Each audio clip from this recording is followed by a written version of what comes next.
नमस्कार दोस्तों, स्वागत है आपका अपने YouTube चैनल परीक्षायान एकेडमी में। हम लोग सीटेट प्रीवियस ईयर का क्वेश्चन पेपर अभी तक देख रहे थे। आज हमारी क्या रहेगी, आज हम ना कोई पैसेज लाए हैं, अभी तक पैसेज करा रहे थे, फिर उससे संबंधित क्वेश्चन पेपर जो था पूछा गया था प्रीवियस ईयर में, उसका क्वेश्चन करा रहे थे। लेकिन आज हम क्या कराएंगे, आज हमारा टॉप 25 जो क्वेश्चन रहेंगे वो पेडागोजी से संबंधित रहेंगे। बहुत ही इंपॉर्टेंट क्वेश्चन रहेंगे, इससे एग्जाम में बनना तय है। टॉप 25 दिए जा रहे हैं आज क्वेश्चन, जो केवल पेडागोजी से ही संबंधित रहेंगे। तो चलिए क्लास को स्टार्ट करते हैं।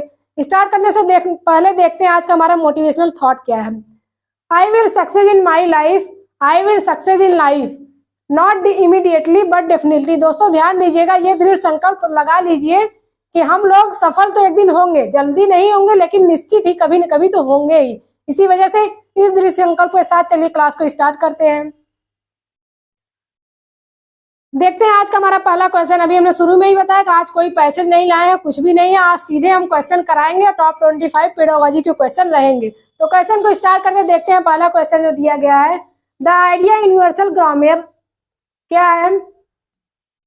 The idea universal grammar as set of rule in human mind was postulated by. क्या दिया गया है? जो ग्रामर, यूनिवर्सल ग्रामर का जो सेट होता है, जो उसके रूल्स हमारे माइंड में, मनुष्य के माइंड में होते हैं, उसको किस नाम से जाना है? Postulated by. किसके द्वारा वो दिया गया है कि जो यूनिवर्सल ग्रामर के थॉट होते हैं ह्यूमन माइंड में, जो उसका सेट बना होता है, वो किसके द्वारा दिया गया है? क्या BF स्किनर है, वाटसन, लेव वाइगोस्की, नोम चॉम्स्की? दोस्तों ध्यान दीजिएगा, यूनिवर्सल ग्रामर का जो थॉट किन्होंने दिया है, यूनिवर्सल ग्रामर जो आइडिया है, ये किसने दिया है? तो ये नोम चॉम्स्की ने दिया है। ये बहुत ही इंपॉर्टेंट क्या है, मनोवैज्ञानिक है नोम चॉम्स्की, भाषाविद है क्या, नोम चॉम्स्की। ये बहुत ही इंपॉर्टेंट है, इनसे क्वेश्चन बनते रहते हैं। इनका जो इन्होंने लैड दिया था, लैंग्वेज एक्विजिशन डिवाइस जिसको कहते हैं, लैंग्वेज एक्विजिशन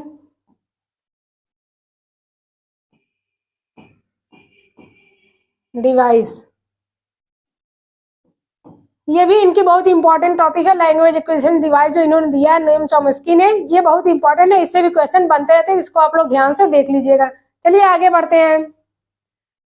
अगला क्वेश्चन है the zone of proximal development. अभी दोस्तों प्रीवियस ईयर जो क्वेश्चन पेपर है, पिछला प्रैक्टिस सेट जो करा है, उसमें भी ZPD से क्वेश्चन पूछा है। यहाँ पे देखते हैं जोन ऑफ प्रॉक्सिमल डेवलपमेंट अर्थात ZPD, ये किससे संबंधित है? दोस्तों आप लोग जानते हैं ये किसे, ये लेव वाइगोस्की जो है, इन्होंने जोन ऑफ प्रॉक्सिमल डेवलपमेंट की थ्योरी दी थी। उसमें क्या बताया था, वही पूछ रहा, प्रॉक्सिमल डेवलपमेंट रिफर्स टू, इसका मतलब क्या होता है? इसमें हम ऑप्शन देके पकड़ते हैं क्या होगा। आप लोग भी दोस्तों गेस करिएगा क्या होना चाहिए। The part of brain which deals with language development. Option B है the gap between child's actual development and what he can do with someone's help.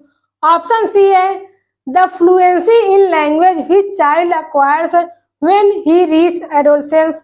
Option D है the difference in proficiency of language acquisition between two children. तो दोस्तों ध्यान देंगे, ZPD zone of proximal development क्या होता है? समीपस्थ विकास का क्षेत्र, इसकी हिंदी होती है। इसका मतलब क्या होता है? जब कोई बच्चा अपना क्या होता है, ओरिजिनल जो एक्चुअल उसका डेवलपमेंट होता है वो, और जो उसके किसी के मदद के द्वारा डेवलप, मतलब जैसे कुछ भी नॉलेज हमें किसी, जैसे हमें मैथ पढ़ना है, मैथ के बारे में हमें थोड़ी जानकारी है, वो जो हमारी थोड़ी जानकारी है फिर किसी टीचर के द्वारा, किसी भाई बहन के द्वारा, किसी के भी द्वारा, फिर जब उसमें जो मदद की जाती है, उन दोनों के बीच जो गैप आता है बच्चों के बीच, वही क्या होता है? जोन ऑफ प्रॉक्सिमल डेवलपमेंट के अंतर्गत आता है। ऑप्शन बी देखते हैं, the gap between child actual development and what he can do with someone. यही ऑप्शन यहाँ पे सही होगा, जोन ऑफ प्रॉक्सिमल डेवलपमेंट का मतलब यही होता है।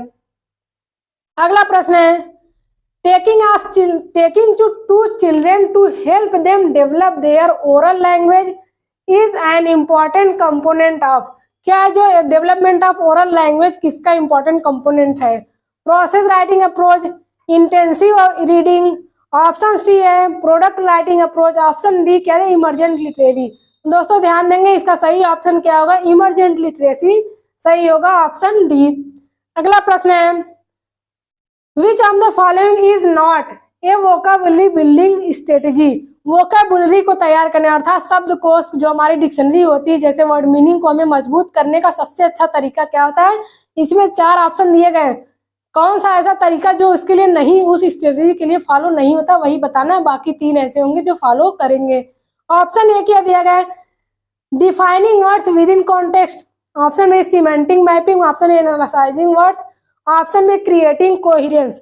तो दोस्तों ध्यान देंगे यहाँ पे सही ऑप्शन क्या होगा, ऑप्शन डी क्रिएटिंग कोहेरेंस के माध्यम से। ये इसकी स्ट्रेटजी के अंतर्गत नहीं आता, अर्थात वोकैबुलरी स्ट्रेटजी के अंतर्गत ये नहीं आता। बाकी defining words within context ये भी होगा, सिमेंटिक्स वो, एनालाइजिंग वर्ड्स पार्ट्स और ये भी ऑप्शन उसके अंतर्गत आता है। तो ऑप्शन डी यहाँ पे सही होगा। ऑप्शन अगला प्रश्न देखते हैं, राइटिंग क्या है। ऑप्शन ए है a productive skill limited to particular genre, option C है a receptive skill, option D क्या दिया गया ए लाइनर प्रोसेस। तो दोस्तों ध्यान देंगे प्रोडक्टिव स्किल क्या होती है, राइटिंग और स्पीकिंग, इसके अंतर्गत आता है राइटिंग और स्पीकिंग। और इसके अंदर जो रिसेप्टिव स्किल होती है, हम जो लैंग्वेज स्किल्स पढ़ाए थे उसमें चार टाइप्स थे लैंग्वेज स्किल्स के, 4 लैंग्वेज स्किल्स थे। उसके बाद हमने उसको रिसेप्टिव प्रोडक्टिव के अंतर्गत बांटा था। तो अब देखते हैं रिसेप्टिव स्किल्स के अंतर्गत क्या होता है। यहाँ होगा लिसनिंग अर्थात सुनना, लिसनिंग एंड रीडिंग, ये किसके अंतर्गत आएगा, रिसेप्टिव स्किल के अंतर्गत आता है। देखते हैं लैंग्वेज स्किल्स क्या होती है। लैंग्वेज स्किल्स हमारी यही चारों मिला के लैंग्वेज स्किल्स हो जाती है। लैंग्वेज स्किल्स कितने होते हैं, 4 लैंग्वेज स्किल्स 4 होते हैं। कौन कौन से होते हैं उसको देख लेते हैं। रीडिंग, राइटिंग,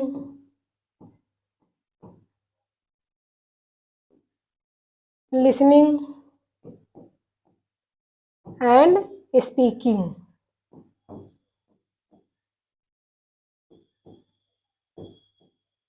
दोस्तों ध्यान देंगे अगर पूछा था लैंग्वेज स्किल्स हमारी कितनी होती है, लैंग्वेज स्किल्स 4 होती है। कौन कौन सी होती है, रीडिंग, राइटिंग, लिसनिंग, स्पीकिंग, ये चारों क्या होती है, रीडिंग स्किल्स होती है। अब इसे पूछता है, उसको डिवाइड कर देता है कि कौन कौन सी ऐसी जो रिसेप्टिव है, कौन कौन सी प्रोडक्टिव है। यहाँ पे देखो राइटिंग और स्पीकिंग क्या होती है, ये प्रोडक्टिव होती है। इसके अंतर्गत देखते हैं राइटिंग और ये प्रोडक्टिव स्किल्स के अंतर्गत क्या आते हैं, राइटिंग और स्पीकिंग, राइटिंग। और देखते हैं रिसेप्टिव के अंतर्गत क्या है, लिसनिंग और रीडिंग आती है। यही सारे लैंग्वेज स्किल से जितने क्वेश्चन बनते हैं इसी से मिला के आपको क्वेश्चन बनते हैं। तो आप लोग इसको ध्यान से देख लीजिएगा। तो ऑप्शन ए यहाँ पे सही हो जाएगा, ये प्रोडक्टिव स्किल्स। अगला प्रश्न है, which of the following does not को ध्यान दीजिएगा दोस्तों, इससे क्वेश्चन बहुत ही हमारे गलत हो जाते हैं। हम लोग जल्दबाजी में नॉट का ध्यान नहीं करते हैं और हमारा ऑप्शन हम लोग जल्दबाजी में लगा देते हैं और हमारा आंसर गलत हो जाता है। देखते हैं, Which of the following does not help to create print rich environment in classroom? Classroom में प्रिंट रिच इन्वायरमेंट के लिए कौन सा ऐसा है जो अपना योगदान नहीं देता है। Placing story chart on wall, ये तो होता है। ऑप्शन बी है creating a reading corner in the class, ये भी होता है। ऑप्शन सी है displaying student writing in the classroom, ये भी सही हुआ। ऑप्शन डी को देखते हैं, creating a toy corner in the class, क्या करेंगे, क्लास में टॉय कॉर्नर को क्रिएट कर देंगे। तो ये रिच इन्वायरमेंट के अंतर्गत नहीं आता है। ऑप्शन डी हमारा सही हो जाएगा। अगला प्रश्न है, the term comprehensible input in language, comprehensible input in language में क्या होता है, उसका मतलब क्या होता है, देखते हैं। ऑप्शन ए है provide language input to children which learning means is 1 level above to the learner's language. Option B क्या है, providing maximum exposure to the target language to the child. Option C दिया गया है making language learning interesting through story telling. Option D है placing child's work on the classroom wall. तो दोस्तों ध्यान देंगे कोहेरेंसिबल इनपुट इन लैंग्वेज के अंतर्गत क्या होता है, provide language input to the children, क्या करें, लैंग्वेज इनपुट चिल्ड्रेन को प्रोवाइड कराएंगे। Which learning means is one level above to the learner's language. जो लर्नर्स की लैंग्वेज होती है उसके एक लेवल ऊपर तक की इसमें क्या करा था, कोहेरेंशियल इनपुट के अंतर्गत इसको इन्वॉल्व कराया जाता है। तो यहाँ पे ऑप्शन ए हमारा सही हो जाएगा। अगला प्रश्न है, read the following statement and choose the one of this correct of for whole language approach. Language approach के अंतर्गत देते हैं 3 स्टेटमेंट दिया गया, कौन सा ऐसा स्टेटमेंट है जो सही है, कौन सा है जो गलत है। तो चलिए देख लेते हैं। Whole language approach encourage the use of invented spelling, सही है। Option B, in whole language approach children start with letters and sounds to read. Option C है, whole language approach is based on constructivism. तो दोस्तों ध्यान देंगे यहाँ पे statement A और स्टेटमेंट सी सही हो जाएगा, बी हमारा स्टेटमेंट जो है वो गलत होगा। तो देखते हैं किस ऑप्शन में है, ए बी आर करेक्ट, नहीं, A C are correct and B is incorrect. तो ऑप्शन बी हमारा सही हो जाएगा, A C are correct and B is incorrect. अगला प्रश्न है, scanning in reading a text to. Scanning is reading a text to. Scanning दोस्तों हमने आपको बताया था, स्कैनिंग क्या होता है, जब भी किसी हम स्पेसिफिक नोट क्या होता है पॉइंट्स को, स्पेसिफिक नोट्स को सर्च करते हैं, हमें जिस चीज की तलाश होती है, हम जब पढ़ते हैं तो उसको देखते हैं, हमें जिस चीज की तलाश होती है बस उसी को खोजते हैं, जब तक वो नहीं मिल जाती हम पढ़ते रहते। जैसे ही वो मिल जाती है हमारी पढ़ाई वहीं पे समाप्त हो जाती है। तो उसके क्या कहते हैं, उसको क्यों स्कैनिंग कहते हैं। स्कैनिंग क्या होता है, स्पेसिफिक थिंग को खोजना, स्पेसिफिक टॉपिक को खोजना क्या होता है, स्कैनिंग होता है। देखते हैं ऑप्शन में, gate the general idea of the text. General idea कोई मतलब नहीं, ये स्कीमिंग होता है। इसके अंतर्गत क्या आएगा, स्कीमिंग होता है। दोस्तों इनमें दोनों में बहुत कंफ्यूजन है, तो आप लोग इसको ध्यान से देख लीजिएगा, स्कैनिंग और स्कीमिंग।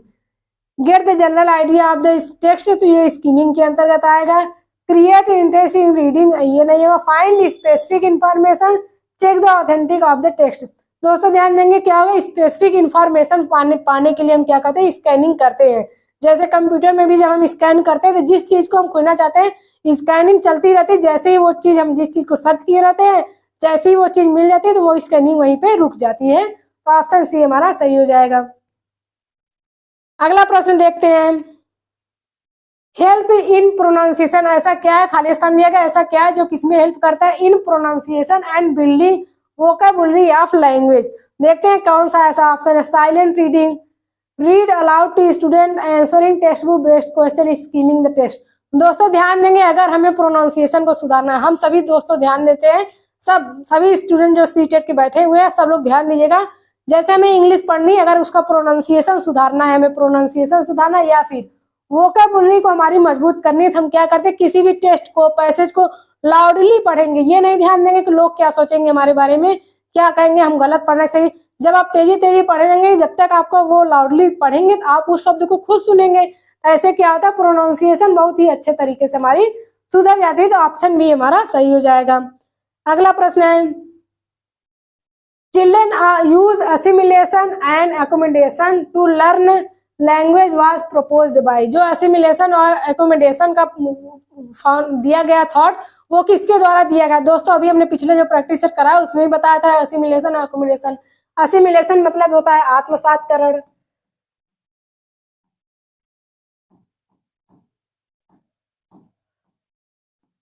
और एकोमोडेशन मतलब क्या होता है, समंजन। ये दोनों किसके द्वारा दिए गए थे, पियाजे के द्वारा। ये लैंग्वेज में पियाजे के द्वारा दिए गए, लैंग्वेज सीखने के लिए असिमिलेशन और एकोमोडेशन को दिया गया किनके द्वारा, पियाजे के द्वारा। तो जीन पियाजे ऑप्शन सी में दिए हुए हैं, जीन पियाजे यहाँ पे सही हो जाएगा। अगला प्रश्न है, कबीर ऑफ क्लास 1, क्लास 1 में कबीर नाम का बच्चा है, writes book as book, book को कैसे लिखता है, BOOK को कैसे लिखता है, BUK, बुक के रूप में लिखता है। दिस शोज दैट, ये क्या दिखाता है बच्चे के अंदर, he has developed wrong concept, ऐसा नहीं है, he is developing phonological awareness, he needs to unlearn and learn again, he needs more drill and practice to correct himself। दोस्तों पहले यहाँ पे निगेटिव पॉइंट को छाट लेते हैं। निगेटिव पॉइंट क्या है, रॉन्ग कॉन्सेप्ट, उसके अंदर रॉन्ग कॉन्सेप्ट है। ऐसा नहीं, कक्षा 1 का बच्चा है, उसके अंदर रॉन्ग कॉन्सेप्ट कहाँ से आ जाएगा, वो तो अभी सीखने की शुरुआत ही कर रहा है। He is developing phonological, phonological क्या होता है, वो साउंड्स के देख रहा है, साउंड जैसे उच्चारण करने में sound same, book book same sound आ रहा है, तो वो सोच रहा है कि ऐसे ही लिख देंगे। क्या फोनोलॉजिकल अवेयरनेस के प्रति वो क्या कर रहा है, डेवलपिंग उसके अंदर हो रही है फोनोलॉजिकल अवेयरनेस। तो ऑप्शन बी हमारा सही हो जाएगा। अगला प्रश्न है, as part of task given in the class, class में जो टास्क दिए गए हैं, गीत ऑफ क्लास थर्ड, गीत है क्लास थर्ड की, writes sentence with some grammatical errors, कुछ सेंटेंस लिखते हैं जिसमें क्या होता है ग्रामेटिकल एरर्स पाए जाते हैं। फिर क्या होता है, which of the procedures from the following may be used by the teacher, तो कौन सा ऐसा प्रोसीजर दिया गया है जो टीचर फॉलो करेंगे बच्चे में सुधार लाने के लिए। उन्होंने क्या किया है, ग्रामेटिकल सेंटेंस लिखे, उसमें क्या ग्रामेटिकल मिस्टेक्स है, तो उसको सुधारने के लिए बच्चे टीचर जो है कौन से प्रोसीजर का फॉलो करेंगी। ऑप्शन देखते हैं, circle the mistake with red pen and write the correction on the, ऐसा नहीं है, ऐसे करेंगे सर्कल बना देंगे रेड पेन से, फिर क्या करेंगे राइट आंसर लिख देंगे। इसमें बच्चे कहाँ क्रिएटिव हो रहे हैं, बच्चे को वो क्रिएटिविटी नहीं मिल रही, वो इंटरेस्ट नहीं पा रहे हैं और खुद से करके भी नहीं सीख रहे हैं, तो ऑप्शन ही गलत हो जाएगा। Circle the mistake and ask the child, क्या करेंगे बच्चे से सर्कल द मिस्टेक्स को गोला कर देंगे, फिर बच्चे से पूछेंगे। Option C underline the mistake right the nature of the correct it, क्या करेंगे बच्चों को क्या करेंगे अंडरलाइन करेंगे उनके जो मिस्टेक्स है, फिर क्या करेंगे right the nature of the correct it, nature लिखेंगे, मतलब उसको जैसे हिंट दिया था टीचर क्या करते हैं सहयोगकर्ता के रूप में होते हैं, तो बच्चे गलतियां कर रहे हैं तो वो उनको गलती बताएंगे कि यहाँ पे गलतियां हुई है, फिर उनको हिंट देंगे समझाएंगे कि कैसे यहाँ पे गलतियां होंगी, फिर बच्चों से कहेंगे वो लोग खुद से उसको सुधार कर सके। तो यहाँ पे देखते हैं ऑप्शन सी जो दिया गया underline the mistake right the nature of the corrected, option C यहाँ पे सही हो जाएगा। अगला प्रश्न है, use home language for proficiency in language of instruction development, क्या करेंगे होम लैंग्वेज को यूज करेंगे for proficiency in language of instruction developing. Option है proves to be an obstacle in learning target language, option B है poses difficulty in both the languages, can prove to be an effective strategy, D है should be avoided at any cost, avoided नहीं करना है, difficulty की कोई बात नहीं करनी है, prove to be obstacle in the learning target language, target language की यहाँ कोई बात, इंस्ट्रक्शन डेवलपिंग की बात की जा रही है, can prove to be effective strategy, ये क्या होती है कि इफेक्टिव स्ट्रेटेजी के रूप में प्रूफ हो सकती है, क्या हो सकता है लैंग्वेज ऑफ होम लैंग्वेज को यूज करेंगे इंफॉर्मेशन के लिए, proficiency for language of information देने के लिए, तो क्या होता है can prove to be an effective strategy, option C सही हो जाएगा। अगला प्रश्न दिया grammar of language of a language is best learn through, grammar of a language, language की जो ग्रामर होती है उसको किसके द्वारा अच्छे तरीके से सीखा जा सकता है, वही पूछा जा रहा है। देखते हैं integration with text and noticing form, practicing grammar concept separately, memorizing याद करने की कोई बात नहीं, follow structure approach, practice grammatical concept separately, अलग अलग सभी ग्रामेटिकल कॉन्सेप्ट को प्रैक्टिस करेंगे। ऑप्शन है integration with text and noticing form, option है यहाँ पे सही होगा। इसके द्वारा क्या होता है grammar of a language is best learn through, इसके द्वारा ग्रामर लैंग्वेज की जो ग्रामर होती है उसको अच्छे तरीके से सीखा जा सकता है, ऑप्शन ए हमारा सही हो जाएगा। अगला प्रश्न है Chomsky proposed the assumption that, Chomsky के बारे में पूछा किस प्रकार के असम्पशन को प्रपोज्ड करते हैं। Child requires language through imitation, क्या लैंग्वेज बच्चे क्या इमिटेशन अनुकरण के द्वारा, ये चॉम्स्की के द्वारा दिया गया है। ऑप्शन बी है language learning is like habit formation, आदत की कोई बात नहीं कि आदत के द्वारा बच्चे सीख उनकी आदत पड़ी इसी सीख जाते हैं, तो ऐसा भी नहीं है। Children born with innate language learning capacity, क्या करते हैं चॉम्स्की के अनुसार बच्चा क्या होता है वो जन्मजात शक्ति लेके आता है, जन्मजात उसकी क्षमता होती है लैंग्वेज को सीखने के लिए, इसी वजह से वो क्या कहते हैं बच्चे क्या कहते हैं लैंग्वेज को सीखते हैं। Born with innate language learning capacity, language learning की क्षमता को लेके जन्म लेते हैं, इसी वजह से क्या होता है बच्चे मातृभाषा को बिना किसी सिचुएशन बिना किसी परिस्थिति को निर्माण किए वो नेचुरली सीख लेते हैं, तो ऑप्शन सी हमारा सही हो जाएगा। चॉम्स्की ने यही कहा है children born with innate language learning capacity. अगला प्रश्न है cooperative learning strategy focus on, cooperative learning strategy किस पे फोकस करती है। ऑप्शन बी ए है students competing with each other. Option B दिया गया है student helping one another to learn. C है student maintaining silence in the class. Option D क्या दिया गया है student listening to teacher patiently. ऐसा नहीं है कि स्टूडेंट क्या करेंगे निष्क्रिय बैठे रहेंगे बस टीचर की बातों को सुनेंगे, उनके लेक्चर को दिए गए लेक्चर को बस ध्यान से सुनेंगे, बस इसके अलावा कुछ नहीं करेंगे। मेंटेनिंग साइलेंस, साइलेंस क्रिएट करने से कोई मतलब नहीं है। ऑप्शन बी जो दिया student helping one another to learn, एक दूसरे की बच्चे सहायता। कोऑपरेटिव मतलब क्या होता है बच्चे एक दूसरे की सहायता करके सीखते हैं, मतलब वो ग्रुप बनाएंगे कैसे भी करके अपना एक दूसरे से अपना कांटेक्ट करके एक दूसरे से कम्युनिकेट करके एक दूसरे डिस्कस करके बच्चे क्या करते हैं लैंग्वेज को अच्छे तरीके से सीखते हैं। ये क्या होता है सबसे अच्छी कोऑपरेटिव लर्निंग किस पे फोकस करती है student helping one another to learn. Option B हमारा सही हो जाएगा।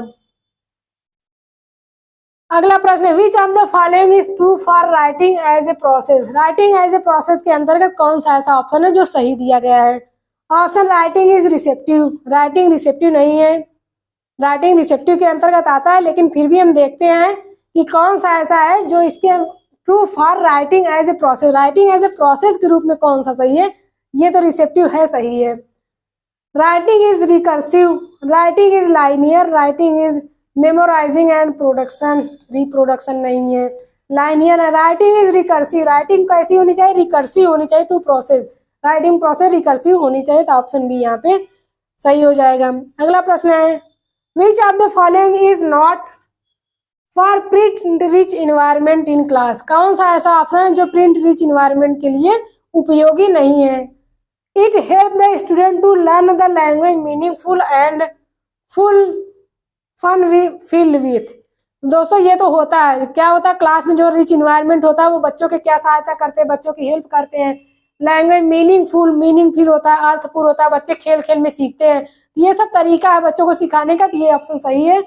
इस क्वेश्चन के अनुसार गलत है लेकिन वैसे यहाँ पे रिच इन्वायरमेंट के अंतर्गत ये आता है। Student are expose to many forms of print, ये भी सही है। ऑप्शन डी सी दिया गया है it help in developing reading skill, ये भी सही लेकिन ऑप्शन डी को देखते हैं student are encourage to do clay moulding as a free play activity. क्या करेंगे free play activity, rich environment के अंतर्गत ये नहीं आता, बच्चों का क्या स्वतंत्र छोड़ दिया जाता है। Clay moulding as a free play activity वो करते हैं और करके सीखते हैं, तो ये रिच इन्वायरमेंट के अंतर्गत नहीं आता, ये बच्चों को करके सीखने के अंतर्गत आता है, तो ऑप्शन डी यहाँ पे सही हो जाएगा। Students are encourage to do clay moulding as a free play activity. अगला प्रश्न है the term comprehensible input in language is proposed by. Comprehensible language in input क्या होता है इस प्रपोज बाय। देखिए दोस्तों ये भी बहुत इंपॉर्टेंट, अभी पिछला जो क्वेश्चन पेपर हम कराए हैं उसमें पूछा है कि कोहेरेंसिबल इनपुट को क्या कहते हैं, मतलब उसको कैसे समझें उसके अंतर्गत क्या होता है, लेकिन यहाँ पे पूछा है ये किसके द्वारा लाया गया, ये टर्म है कोहेरेंसिबल इनपुट, ये किसके द्वारा लाया गया है इसको पूछ रहा है। देखते हैं लेव Vygotsky, Stephen क्रैसन, Noam Chomsky, Watson. तो दोस्तों यहाँ पे स्टीफन क्रैसन जो है इन्हीं के द्वारा क्या हो गया है कोहेरेंसिबल कॉम्प्रिहेंसिबल इनपुट को लाया गया है, किसके द्वारा स्टीफन क्रैसन के द्वारा लाया गया, तो ऑप्शन बी यहाँ पे सही हो जाएगा। अगला प्रश्न है in language teaching and learning whole language is and. In language teaching and learning language को सीखने और सिखाने के अंतर्गत क्या होता है, लैंग्वेज को किस नाम से जाना जाता है, मेथड, टेक्निक्स, अप्रोच, स्ट्रेटेजी। तो यहाँ पे ऑप्शन सी सही हो जाएगा अप्रोच। अगला प्रश्न है skimming is reading a text to. Skimming क्या होता है, अभी हमने स्कैनिंग और स्कीमिंग दोनों को बताया है। स्कैनिंग क्या होता है स्पेसिफिक इंफॉर्मेशन को खोजने के लिए होता है। स्कीमिंग क्या होता है gate the general idea of the text, किसी भी टेक्स्ट की जनरल आइडिया को जानने के लिए हम क्या करते हैं स्कीमिंग करते हैं। जैसे क्या होता है सरसरी निगाह से पढ़ लेना, कोई भी पोएम जैसे हम लोग कहानी पढ़ते हैं, कहानी बस ये नहीं कि हमें ये चीज खोजना है उसमें, बल्कि क्या करते हैं स्टोरी को जानने के लिए ऊपर से नीचे तक हम लोग पढ़ रहे थे, इसे क्या कहते हैं स्कीमिंग करते हैं। क्या होता है मेन आइडिया को जानने के लिए हम क्या करते हैं स्कीमिंग करते हैं, तो ऑप्शन है यहाँ पे सही हो जाएगा। फाइंड स्पेसिफिक इंफॉर्मेशन, ये तो स्कैनिंग हो जाता है, scanning.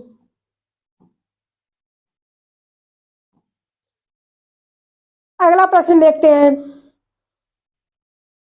Reading aloud to student helping. जब बच्चे तेजी तेजी क्लास में पढ़ते हैं तो वो किसमें मदद करता है, बच्चों को वो देखना है, देखते हैं। Building the learners vocabulary and enhancing pronunciation, help teacher to demonstrate कोई बात नहीं है। comprehend the detail of the text, help the teacher to maintain silence कहाँ अलाउड, यहाँ बात कर रही है साइलेंस की कोई बात ही नहीं है, सीधा अपोजिट हो जा रहा है।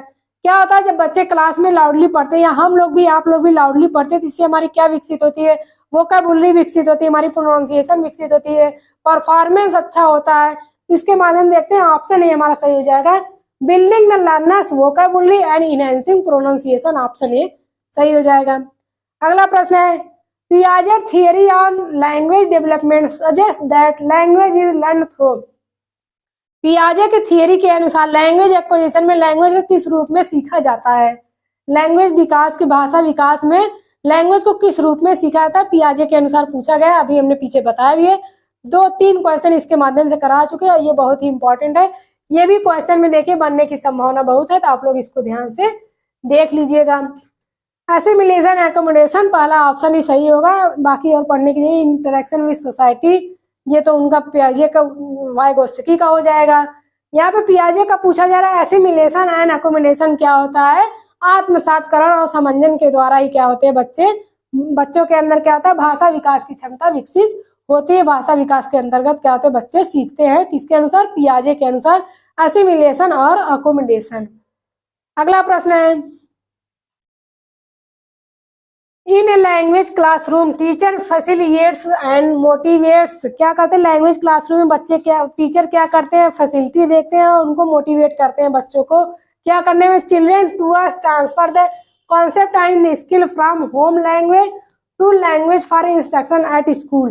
दिस स्ट्रेटेजी क्या होता है, ये स्ट्रेटेजी किस नाम से, इसमें टीचर क्या करता है, लैंग्वेज क्लासरूम में टीचर क्या करते हैं, फैसिलिटी देते हैं, उनको फैसिलिटी देते हैं, बच्चों को मोटिवेट करते हैं, कैसे कि वो अपनी मातृभाषा को ट्रांसफर करें, कॉन्सेप्ट एंड स्किल, अपने कॉन्सेप्ट एंड स्किल को क्या करते हैं अपनी मातृभाषा से ट्रांसफर करें to language to instruction and school, क्या करते हैं वो लैंग्वेज स्कूल के लैंग्वेज में ट्रांसफर करने के लिए उनको मोटिवेट करते हैं और उनको फैसिलिटी देते हैं।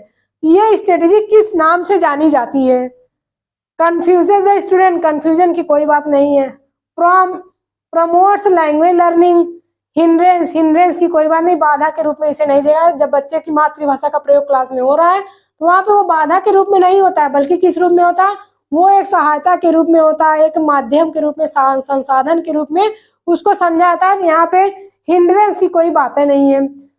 Interference in the developing of proficiency in target language, यहाँ पर भी इसकी कोई बात नहीं। ऑप्शन बी को देखते हैं, प्रमोट्स लैंग्वेज लर्निंग, टीचर क्या कर रहा है, किस स्ट्रेटेजी का प्रयोग कर रहा है, बच्चों क्या भाषा सीखा विकास में क्या कर रहा है, प्रमोट्स लैंग्वेज लर्निंग, भाषा को सीखने में बच्चों के क्या कर रहा है, प्रमोट्स कर रहा है, उनको उत्साहित कर रहा है, प्रोत्साहन दे रहा है कि हाँ अपने होम लैंग्वेज का यूज करके उसको किस लैंग्वेज में ट्रांसफर करके स्कूल की जो लैंग्वेज है उसको ट्रांसफर करना है। तो यहाँ पे ऑप्शन भी सही हो जाएगा।